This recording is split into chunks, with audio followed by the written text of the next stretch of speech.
एनएमसिएल exam आउनै लाग्यो। यो इक्जाम भनेको सबैजनाले फर्स्ट अटेम्प्टमै पास गर्नै पर्ने इक्जाम हो, किनभने यो कुनै कम्पिटिटिभ इक्जाम होइन। यसमा यतिजनाको सिट भन्ने त छैन। मिनिमम पास मार्क ल्यायो भने सबैजना पास भइन्छ। त्यसमा पनि 180 एमसिक्यू गर्दाखेरि 90 मात्रै मिल्यो भने पास भइन्छ। There is no negative marking system. तर विगतका इक्जामहरू हेर्ने हो भने प्राय जसो इक्जाममा मोर देन 50%, 60-70% भन्दा बढी फेल भइरहेको हुन्छ। पास रेट एकदमै थोरै छ, 30-35-40%को हाराहारीमा पास भइरहेको हुन्छ। यदि फर्स्ट अटेम्प्टमै तपाईँले यो इक्जाम पास गर्न सक्नु भएन भने एक किसिमको झन्झट पनि हुन्छ, एक किसिमको लस पनि हुन्छ। त्यही भएर यो इक्जाम फर्स्ट अटेम्प्टमै पास गर्नुपर्छ।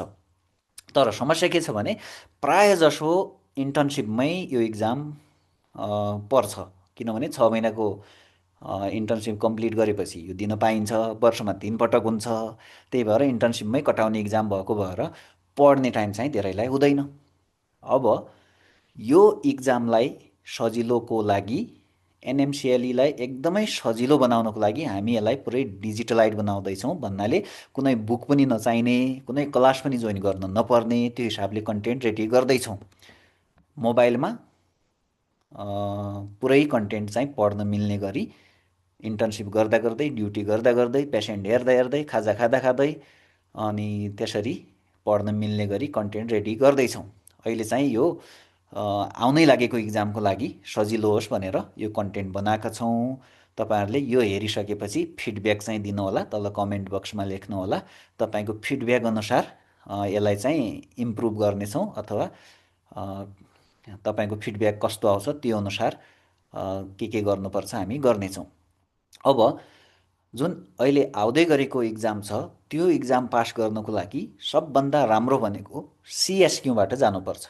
सबैलाई थाहा छँदैछ, क्वेसन मोडेल 180 टोटल क्वेसनमा 130 त पुरै एमसिक्यू भयो। त्यो एमसिक्यू कुनै कुनै गाह्रो नसुनेको नदेखेको एमसिक्यू पनि त्यहाँ भेटिन्छ।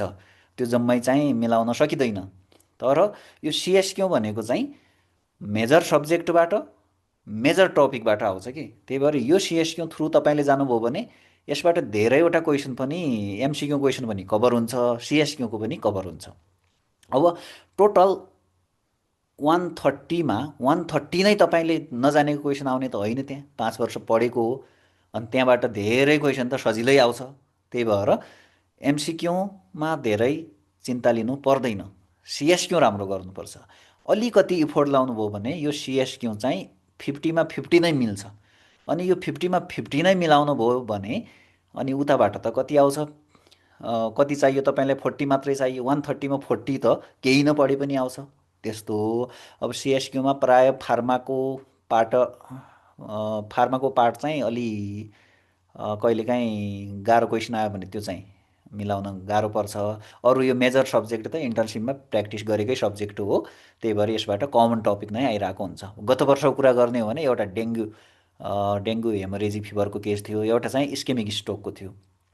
अब त्यो सजिलो क्वेसन थियो दुइटै, त्यसरी सजिलै हुन्छ। जस्तो अब यो मेजर सब्जेक्टको सिएसक्यूलाई फोकस गरेर हामीले पढ्यो भने चाहिँ अनि मेजर सब्जेक्टको एमसिक्यू पनि कभर हुने हो। त्यही भएर यो थ्रु जानुपर्छ। लास्ट आवरमा चाहिँ सिएसक्यूतिर धेरै, उता एमसिक्यू प्र्याक्टिसतिर धेरै लाग्नुभयो भने चाहिँ त्यही भएर बिग्रिन्छ। धेरैजनाको त्यही भएर बिग्रिरहेछ कि जस्तो मलाई लाग्छ है। किनभने जम्मै त्यो पास्ट एमसिक्यूहरू बोक्ने, एमसिक्यू पढ्ने, त्यही बेस्ट प्र्याक्टिस गर्ने, टाइम जति उता गइरहेको हुन्छ। अब त्यो past question same to same आउने पनि होइन, कुनै कुनै क्वेसन रिपिट होला, तर क्वेसन त नयाँ आउँछ नि त। अनि सिएसक्यू पार्ट चाहिँ राम्ररी कन्सेप्ट बुझेर पढेको हुँदैन, त्यही भएर बिग्रिरहेको हुन्छ जस्तो लाग्छ। अब यो भिडियोमा चाहिँ मेडिसिनको सिएसक्यूको बारेमा कुरा गर्नेछौँ। मेडिसिनको पहिला इम्पोर्टेन्ट टपिकहरू के हुन् त्यो हेर्छौँ सर, र त्यसपछि क्वेसन चाहिँ तल कमेन्टमा हुन्छ है। तल डिस्क्रिप्सनमा कमेन्टमा क्वेसन हुन्छ, लिङ्क हुन्छ। त्यो तपाईँले सबमिट गर्नुभयो भने अनि तपाईँले त्यसको सोल्युसन पनि पाउनुहुन्छ। तपाईँले हिँड्दा हिँड्दै पढ्नुहुन्छ कि यो, किनभने एउटा क्वेसनमा चाहिँ 2वटा सिएसक्यू हुन्छ। 10 मिनटमा तपाईँले सकाउनुहुन्छ अनि हिँड्दा हिँड्दै, खाजा खाँदा खाँदै इन्टर्नसिपमा एकदमै सजिलो तरिकाले पढ्न सक्नुहुन्छ। अब पहिला हामी चाहिँ एकदमै हाइलाइटेड टपिकहरू कुन कुन हुन् त भन्ने कुरा चाहिँ गर्छौँ है त। ओके, अब मेडिसिनको 2वटा सिएसक्यू आउँछ प्राय। एउटा सिएसक्यू भनेको त्यो एउटा केस हुन्छ, त्यो केसको बेसिसमा 5वटा मल्टिपल चोइस क्वेसन हुन्छ। त्यो केस के को हो भन्ने थाहा पाउनुभयो भने लगभग तपाईँले मिलाउनुहुन्छ, त्यति सजिलो खालको हुन्छ। कुनै कुनै एउटा दुईवटा क्वेसन चाहिँ नयाँ नसुनेको पनि हालेको हुन्छ त्यसमा। दुईवटा प्रायः सोध्छ, कहिलेकाहीँ दुईभन्दा बढी पनि सोध्न सक्छ है। दुई नै सोध्नुपर्छ भन्ने त्यस्तो छैन, प्रायः दुईवटा सोधिरहेको हुन्छ। दुईवटा सोध्नु भनेको चाहिँ टोटल 10 मार्क्सको हो। मेडिसिनबाट 10 मार्क्सको सिएसक्यूले कभर गर्छ। तपाईँले 10मा 10 मिलाउनुहुन्छ यसमा, अलिकति इफोर्ट लाउनुभयो भने। अनि यो 10मा 10 मिलाउने गरी इफोर्ट लाउँदाखेरि उता एमसिक्यू पनि त कभर हुने हो नि त। त्यही भएर यो सिएसक्यू पार्टबाट जाँदाखेरि एकदमै फाइदा हुन्छ है त। ल, अब यसको टपिकहरू हेर्ने हो भने, जस्तो रेस्पिरेटरी सिस्टमबाट हेर्ने हो भने चाहिँ यो टपिकहरूबाट प्रायः सिएसक्यू सोधिरहेको हुन्छ है। जस्तो सर्काइडोसिस, सिस्टिक फाइब्रोसिस धेरै सोधिरहेको हुने। अनि निमोनियाबाट सोध्छ, सिओपिडी, कर्पल्मोनेल, अनि यो पल्मोनरी इम्बोलिजमहरू यो डिबिटीसित जोडेर सोध्छ। अनि आस्माको भयो, टिबी भयो, पल्मोनरी टिबी, अनि कहिलेकाहीँ यो ब्रोङ्कोजेनिक कार्सिनोमा यिनीहरू पनि सोधिरहेको हुन्छ। अब यसमा चाहिँ टपबाट तलतिर चाहिँ प्रायोरिटी, टपतिरको टपिकलाई चाहिँ प्रायोरिटी दिनुपर्छ भन्ने हिसाबले राखेको छ। यति कुरा हेर्नुभयो भने अब कस्तो छ भने यो तल जुन क्वेसन सेटहरू छ त्यसमा यो सबै कभर गर्ने गरी राखिएको हुन्छ। तपाईँहरूले त्यसबाट प्र्याक्टिस गर्न सक्नुहुन्छ, गर्दै जानुहोला। अनि अनि आफूले पढ्दाखेरि पनि यति टपिकलाई फोकस गरेर पढ्नुभयो भने चाहिँ पुग्छ है त। त्यसै गरी यो सिबिएसमा चाहिँ एमआई भयो धेरै सोध्ने। त्यसै गरी हाइपरटेन्सन, रिउमेटिक फिभर र रिउमेटिक हार्ट डिजिजहरू, यी टपिकहरू। कहिलेकाहीँ कार्डियोमायोपेथीको पनि सोध्छ, इन्फेक्टिभ इन्डोकार्डाइटिस भयो। अनि यो मेकानिकल भल्भ रिप्लेसमेन्ट, एन्टिकोगुलेन्ट, यसबाट पनि प्रायः सोधिरहेको हुन्छ। यति टपिक पढ्यो भने सिबिएसबाट यहीँ कमन क्वेसनहरू यहीँबाट कभर हुन्छ कि। त्यसपछि यो जिआईबाट धेरै सोध्ने यो प्याङ्क्रियाटाइटिस है, कहिले एक्युट कहिले क्रोनिक, धेरै सोधिरहेको हुन्छ। त्यसपछि यो अल्कोहलिक लिभर डिजिजहरू, लिभर सिरोसिस, एस्साइटिस, अनि हेपाटिक इन्सेफेलोप्याथी यताबाट सोधिरहेको हुन्छ।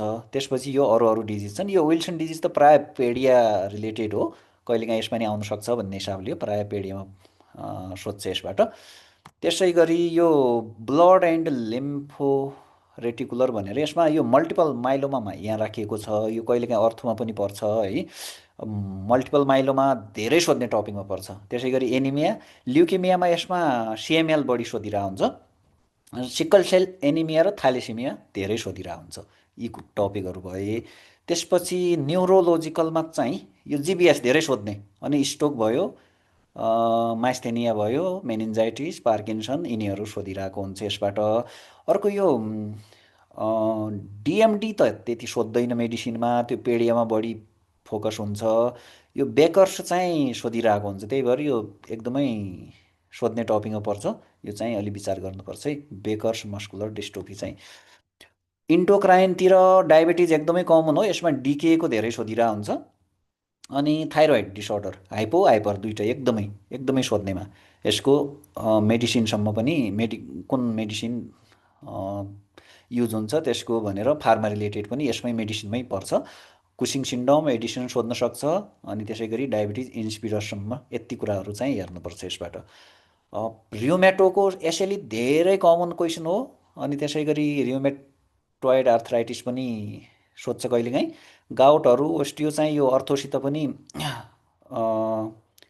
यो ओभरल्याप हुन्छ, उता पनि आउँछ यो तलको तिनवटा टपिकहरू चाहिँ। त्यसै गरी रेनलमा चाहिँ युटिआई अब सजिलै क्वेसन हो, धेरै सोधिरहेको हुन्छ। नेफ्रोटिक सिन्ड्रोम एकदम कमन हो, कहिलेकाहीँ नेफ्राइटिक, बढी जसो नेफ्रोटिक सोध्छ।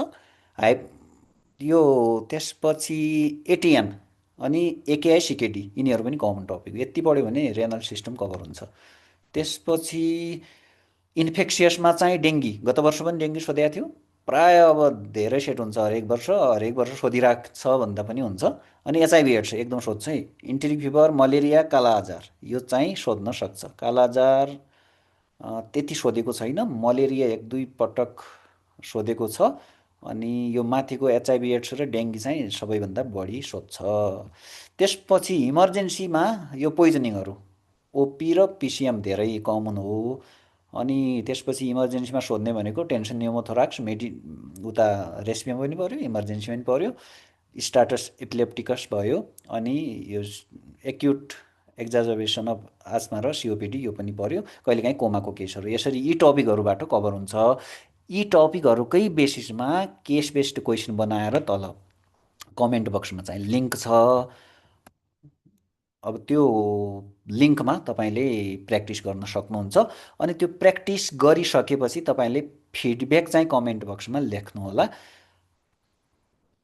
एउटा सेटमा दुईवटा सिएसक्यु छ, किनभने त्यही प्याटर्न आइरहेको हुन्छ उतातिर, त्यही भएर एउटा क्वेसन सेटमा दुईवटा सिएसक्यु छ। टोटल दुईवटाको 5-5 गरेर 10वटा भयो भन्नाले एउटा क्वेसन सेटमा 10वटा क्वेसन हुने भयो, 10 मार्क्सको हुने भयो। तपाईँले त्यो सबमिट गर्ने बित्तिकै तपाईँले 10मा कति मिलाउनु भयो त्यो स्कोर देखिन्छ।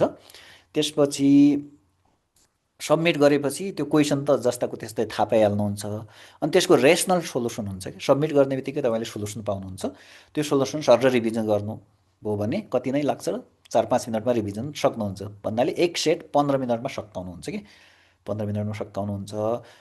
अनि त्यसपछि तपाईँले यो कसरी पढ्ने हो भने इन्टर्नसिपमा प्राय पढ्ने टाइम हुँदैन, अनि त्यो काम गर्दा गर्दै पढ्ने हो कि, पेसेन्ट चेक गर्दा गर्दै, खाजा खाँदा खाँदै, ड्युटी रुममा कपडा चेन्ज गर्दा गर्दै त्यसरी पढ्ने हो यो चाहिँ। अनि तपाईँले हिँड्दा हिँड्दै भ्याउनुहुन्छ पढेर, यस्तो हो। अब भिडियो कस्तो लाग्यो, मन पऱ्यो भने लाइक गर्नुहोस्, यो युट्युब च्यानललाई सब्सक्राइब गर्न चाहिँ नबिर्सिनु होला। र एमसिक्यू सबमिट गरिसकेपछि फिडब्याक चाहिँ तल लेख्नुहोला कमेन्टमा, अनि त्यही अनुसार हामी थप लिङ्कहरू प्रोभाइड गर्नेछौँ र त्यसलाई हामी केही मोडिफाई गर्नु पर्छ कि भनेर त्यो पनि गर्नेछौँ।